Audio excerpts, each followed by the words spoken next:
नमस्कार विद्यार्थी मित्रांनो, आजच्या या व्हिडिओत इयत्ता चौथी स्कॉलरशिपच्या पुस्तकातील गणित त्यात पाठ 11वा गुणाकार त्याच्यातला स्वाध्याय 11.2 त्याच्यातला पहिला प्रश्न पाहूया।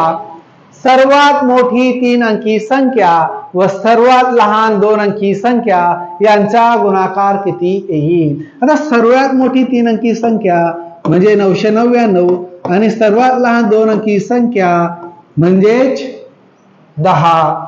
यामध्ये काही वेळेला प्रश्नामध्ये सम विचारू शकतात, विषम विचारू शकतात। सगळ्यात लहान समसंख्या मांडा किंवा सगळ्यात लहान 2 अंकी विषम संख्या यांचा गुणाकार करा, असे प्रश्न तुम्हाला येऊ शकतात। तर पहा, या ठिकाणी हा 0 जशास तसा 1 चा टेबल 9 पर्यंत घेतला म्हणून या ठिकाणी 99 येणार। संख्या मिळते आपल्याला 9990। पर्याय क्रमांक 2 याचं योग्य उत्तर। पुढचा प्रश्न आहे दुसरा।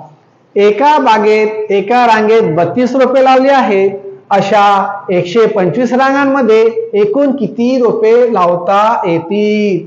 आता पहा विद्यार्थी मित्रांनो, एका रांगेत किती रोपे लावलेली आहेत?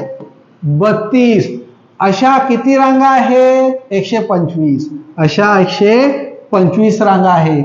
म्हणून या ठिकाणी आपल्याला काय करायचं आहे?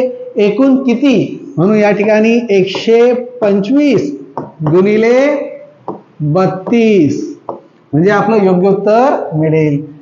2 5 जा 10, 10 चा 0, 1 कॅरी।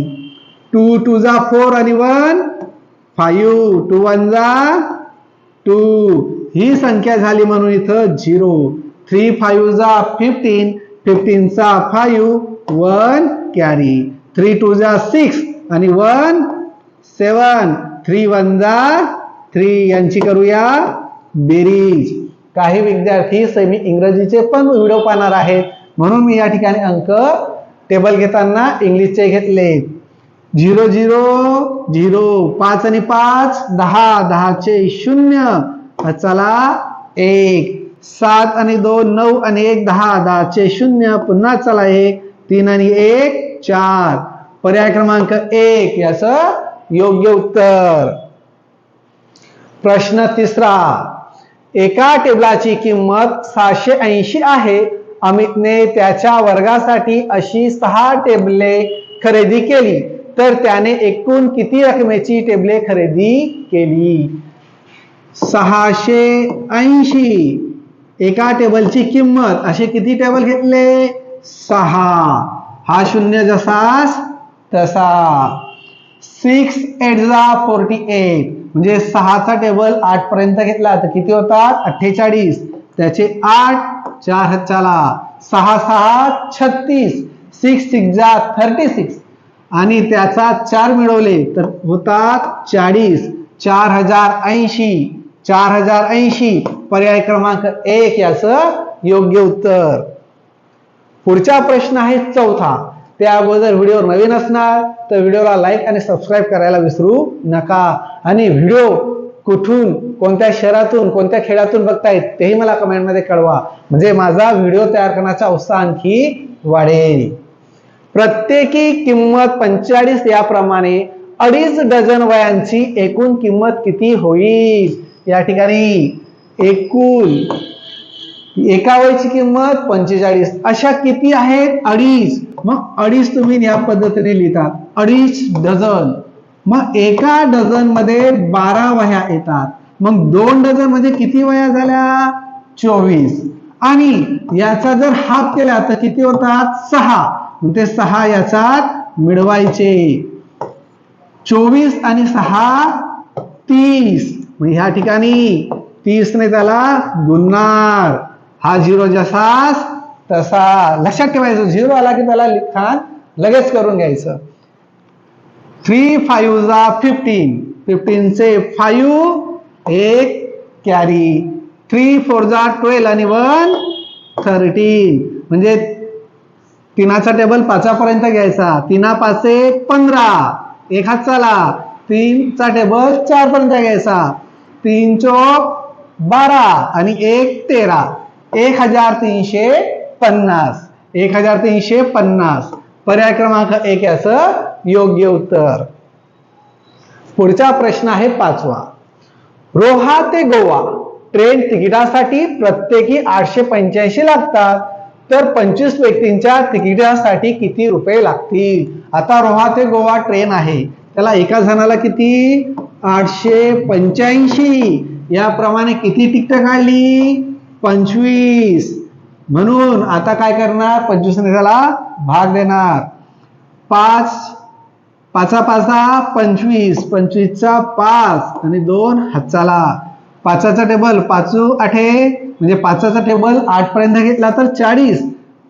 40 आणि 2 42, 42 चे 2 हातचाला 4.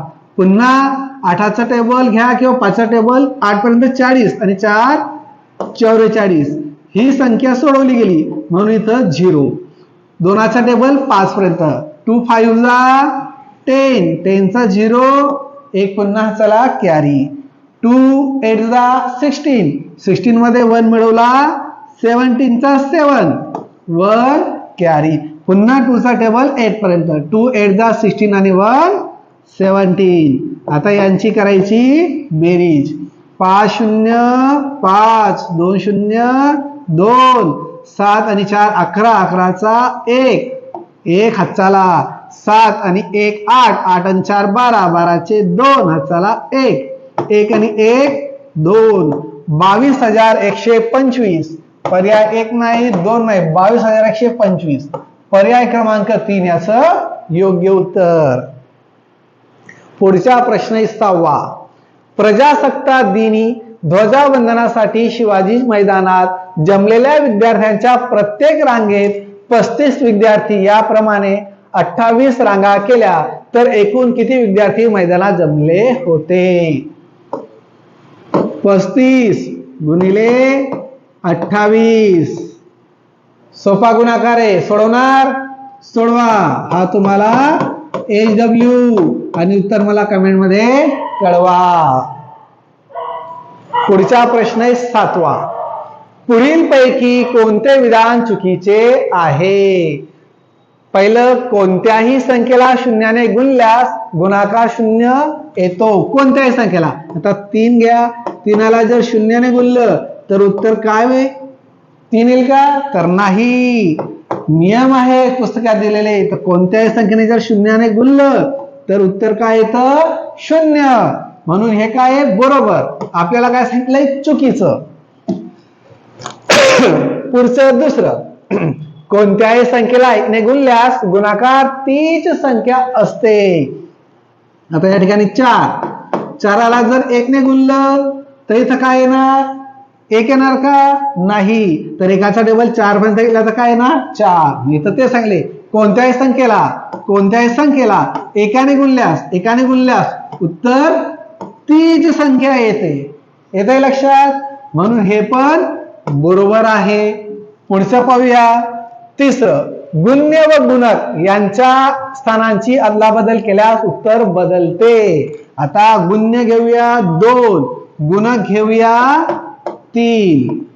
आता यांच्या स्थानांची अदलाबदल केल्यास म्हणजे 3 जाईल वरती, 2 येईल खाली. आता यांचा उत्तरात काही फरक पडतो का? पहा. 3चा टेबल 2 पर्यंत घेतला 6, 2चा टेबल 3 पर्यंत घेतला 6. यांचा उत्तरात बदल पडलाय का? बदल झालाय का? नाही. पण इथं काय सांगितलंय? अदला बदल केल्यास उत्तर बदलते. म्हणजे हे चुकीचं आहे आणि जे चुकीचं आहे ते आपल्यासाठी बरोबर. पुढचा प्रश्न आहे 8वा. दोन संख्यांचा गुणाकार 10,000 असून गुण्य व गुणक यातील फरक 0 आहे, तर गुण्य कोणता आहे? गुण्य तुम्हाला माहिती आहे, वरचा, गुणक खालचा. यांच्यात जर काही केलं तर फरक काय सांगितलाय? 0चा. म्हणजे वरती खालती एकच संख्या येणार. मग ह्या ठिकाणी सगळ्यात महत्वाचं, जर असे शून्याचे प्रश्न आले तर 0 मोजून घ्यायचे. 1 2 3 4, 4 शून्य आहेत. मग या ठिकाणी पहा, या ठिकाणी किती आहेत? 1 2 3 0. मग वरती जर ही संख्या आली आणि खाली पण ही संख्या आली तर 1 2 3 4 5 6, 1 2 3 4 5 6 आणि एकचा टेबल 1 पर्यंत, म्हणजे संख्या काय होते, आता मी समजावून काय देतोय ते लक्षात घ्या. जर शून्याची संख्या आली तर शून्य त्याच्या काय होतात डबल, यांच्यात कितीचा फरक आहे शून्याचा.